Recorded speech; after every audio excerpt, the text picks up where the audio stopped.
Bienvenue dans cette édition du journal de la lutte sur Télé Sahel. Mesdames et messieurs, bonsoir. Et comme d'habitude, nous débutons notre journal en vous amenant à la découverte d'un des acteurs qui impactent par leur travail l'organisation mais la réussite des différentes éditions du Sabre national.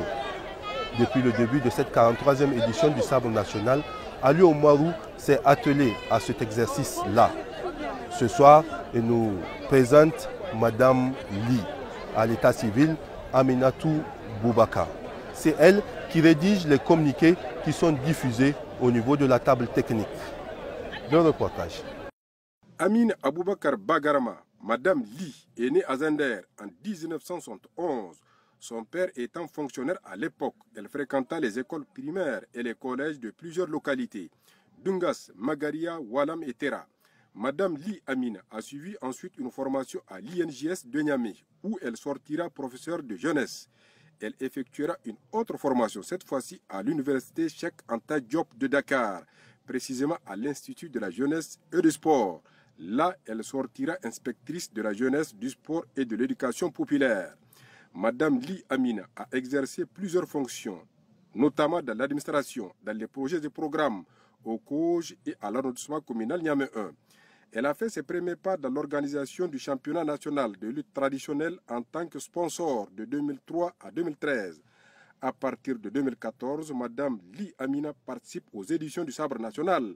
En tant que communicatrice, c'est elle qui rédige tous les communiqués et les transmet à la table technique. Je suis en contact direct avec Mme Barka, en tout cas en ce qui concerne le volet communication notamment, et pour informer l'opinion nationale par rapport à certaines dispositions pratiques de l'organisation. Madame Li Amina participe effectivement dans l'organisation de la 43e édition du Sabre national d'IFA 2022.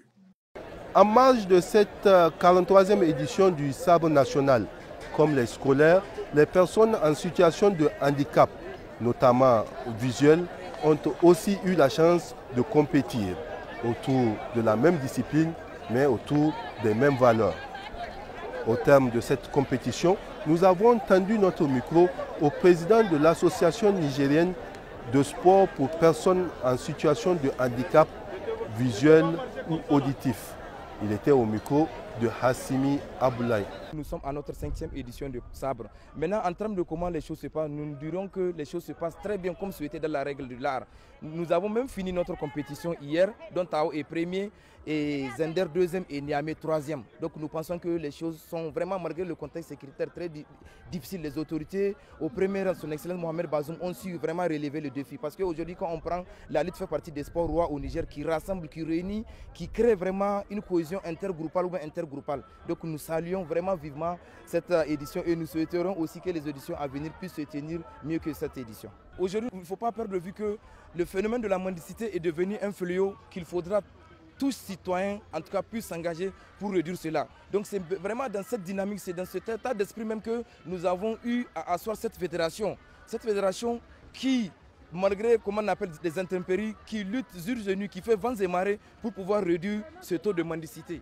Et aujourd'hui, les résultats sont là. Nous avons réussi vraiment à réduire ce taux de mendicité parce que nous avons eu à récupérer plusieurs lutteurs ou même plusieurs athlètes qui étaient dans un état de mendicité. Nous n'avons besoin que vraiment des accompagnements, qu'ils soient matériels, qu'ils soient financiers. Parce qu'aujourd'hui, nous avons même un plan d'action. Donc nous pensons que si on arrive vraiment à financer ou bien si on arrive à accompagner la FENISAM dans le cadre de la mise en œuvre de son plan d'action, nous pensons que nous pourrions faire, nous pourrions réaliser, nous pourrions mettre en place beaucoup de choses ou bien beaucoup de mécanismes qui vont partir dans le sens vraiment de la réduction de la mendicité, comme le souhaitent les autorités de la 7e République.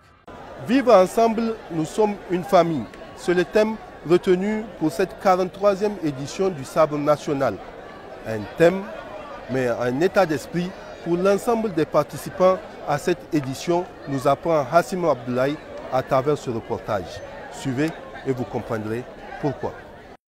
Vivre ensemble, nous sommes une famille. Le thème de cette 43e édition du Sabre national est en train de se matérialiser à Difa, dans la communion des cœurs et des esprits. Malgré l'ardeur des combats auxquels se livrent sans merci des lutteurs dont le but principal est de remporter le précieux sabre, quelques illustrations ça et là témoignent de l'état d'esprit de cohésion, de solidarité qui règne entre les différents fils du Niger qui se sont convergés à Difa. Ici, en plein tirage des quarts de finale, les différents entraîneurs, dans le respect mutuel, se congratulent. Là, on voit Mansour Issa de Difa à côté de Sani Abou de Maradi ou encore Anas Amadou de Tilaberi discutant sagement avec Almeyaou d'Agadez. Autre image qui symbolise cette communion des cœurs à Difa, c'est Aïbo Hassan de Maradi et Nour Hassan de Tawa, sympathisant avec le public au terme d'un quart de finale âprement disputé. Vivre ensemble, nous sommes une famille, c'est un bon thème. Et honnêtement, je l'ai dit qu'elle est en train de se concrétiser à Difa. Parce que Difa est éliminé, mais on ne sait même pas que Difa est éliminé. Le stade est toujours rempli, les gens sont enthousiastes, la population, tous les spectateurs sont là.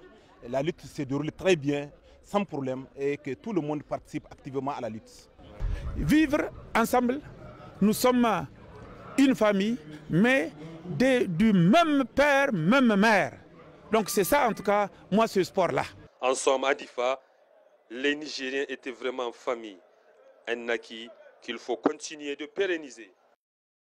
À présent, voyons le résumé des différentes confrontations de ce deuxième tour.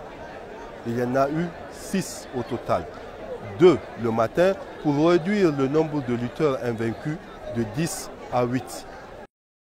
Les 10 lutteurs invaincus se sont retrouvés ce matin pour la suite du parcours vers le sabre national au stade des 8e de finale.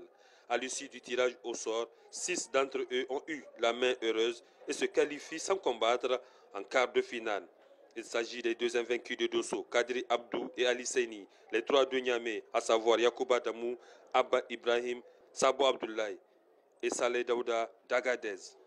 Ainsi, 2 oppositions ont tenu toutes leurs promesses.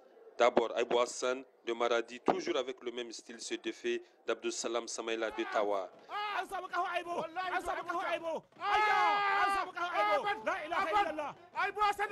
Et Nour Hassan de Tawa, le lutteur le plus constant dans ses combats, sur classe Laoli Abdou Dantela de Sander.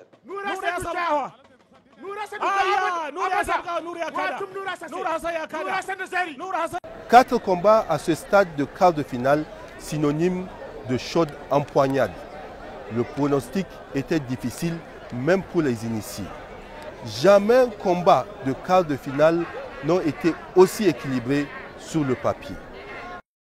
Il a fallu le 3e round, soit un cumul de temps de 12 minutes 06 secondes. Et de ces 12 minutes 6 secondes, l'on retiendra que quelques 20 secondes seulement, laps de temps à l'issue duquel, de façon classique, Sabo Abdoulaye de Niamey, en ceinture rouge, réceptionne Saleh Daouda d'Agadez, tous en position fléchie. Sabo embarque Saleh Daouda. Et là, dans cette position, Saleh a prêté le flanc, donnant l'occasion à Sabo d'user de sa technique de base, ce qu'on appelle Tassoma, exécution classique. Abba Ibrahim de Niamey, Ali Seyni de Dosso, qui physiquement surclasse le trapu de Niamey. À bien des égards, le frère de Ibrahim Tassiou a transformé sa taille en une force motrice. Aisance dans les mouvements, aisance dans les exécutions. En situation d'attaque, il est presque le seul lutteur qui, une fois ayant l'avantage, il va jusqu'au bout. Aller jusqu'au bout, c'est ce qui a été fait à l'issue d'un combat intensif, le duel le plus court de ces 4 combats, 1 minute 03 secondes. Abba a pris au dépourvu le Dossolé qui n'a eu aucune chance de réagir. Aïbo Hassan, Noura Hassan. Leur seul point commun, le nom Hassan. Le reste, entre eux, c'est vraiment Lubac et Ladri. Même si par ailleurs, sensiblement égaux en taille, leur carrure athlétique prévoit un combat intensif. Et c'est vrai, par un corps à corps où chacun a eu une occasion manifeste de chute à son actif. Et chacun doit son salut grâce à sa fraîcheur physique. En plein mouvement, Noura de Tawa part à l'aveuglette par cette saisie en accentuant une pression enjambée vers l'avant, sur les pointes des pieds. Et quiconque est dans cette posture, entraîné par sa propre force, à celle-là s'ajoute une force supplémentaire, celle de Aïbo. qui l'entraîne dans le même sens. Là, franchement, Noura ne peut rien caler à plat ventre. Beaucoup avaient souhaité que Yacouba s'oppose à Isaka. Le vœu a été exaucé. Entre deux vieilles connaissances à tout point de vue, en relations sociales et comme en adversité. Rappel, 2015 à Agadez, 2016 à Dosso, 2020 à Maradi. 3 combats émaillés par des protestations. Ça, c'est du passé. À présent, 3 rounds absolument indolents. Le 4e, et subtilement, Isaka réussit un ramassement de jambes.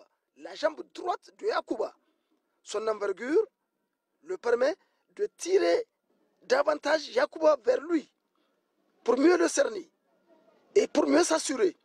Une fois l'opération réussie, intelligemment, Isaka prend appui, regardez bien, avec un certain calme, son genou gauche, sa taille, ses longs segments, membre supérieur ou si vous préférez les bras, lui permettent un décalage aisé.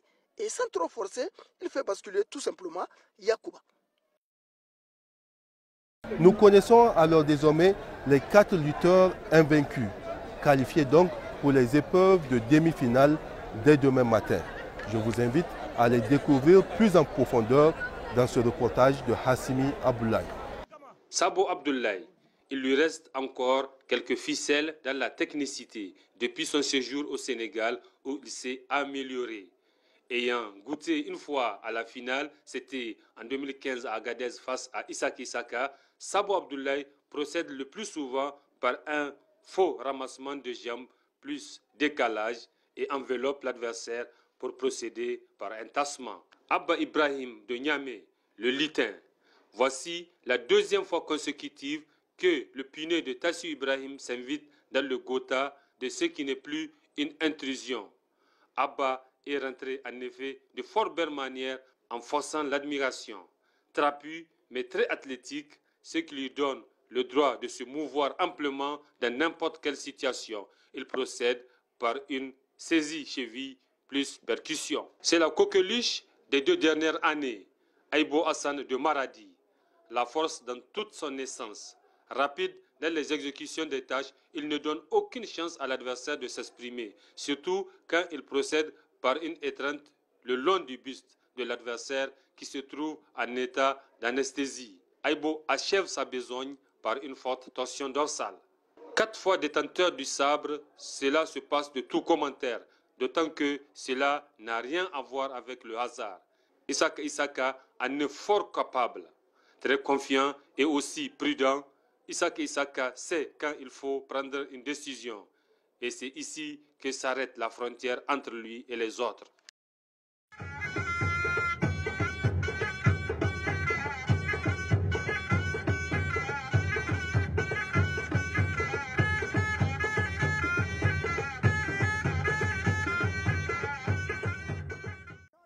Vive la lutte et vive le Niger, assurément l'image la plus marquante au moment où l'on réclamait, l'on contestait, l'on tempêtait. Les directement concernés, eux, n'en ont cure. Aïbo et Noura fraternisaient, se taquinaient. Tous unis, nous vaincrons. Cet acte, ou du moins ce comportement, vraiment le thème de cette 43e édition. Unis, nous formons une famille. Ce couple de pigeons a-t-il été dressé? En tout cas, tout porte à le croire. Depuis que Tassou Ibrahim de Niamey les a posés sur cette pancarte, en leur balbutiant quelques mots, c'était tout juste devant nous, exactement à 16h39. Avant le début des combats, ces pigeons semblent obéir aux instructions qui leur ont été données. Malgré le brouhaha et les va-et-vient, ils n'ont pas bougé d'un iota. On revient encore sur le thème « Ensemble, nous formons une famille ». Ceux-là nous ont confié que si quelqu'un ose s'immiscer dans leurs affaires, eh bien, il verra ce qu'il verra. Personne, en tout cas, ne peut vous séparer. À un moment donné, les regards de tous les spectateurs avaient quitté l'aire de combat pour scruter le ciel. Et le ciel radieux et le survol de cet appareil a fait sourire tout le monde. Allez comprendre. C'est tout pour cette édition d'information, mesdames et messieurs. Merci de votre fidélité. On se retrouve demain pour un autre numéro. Au revoir.